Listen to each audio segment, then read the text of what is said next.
एकजुटीने पेटल रान तुफान आलया काळ्या भुईच्या भेटीला हे आभाळ आलया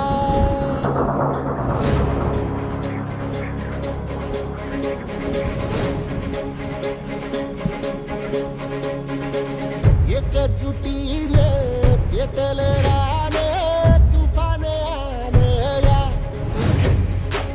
काळ्या भुईच्या भेटीला हे आभाळ आलया ढेगाळ माय मातीच्या ह्या डोळ्यात जागली आस घेऊन हात हातामंदी घेतला लेकरांनी ध्यास लई दिसानी भारल्या वाणी शिवार झालं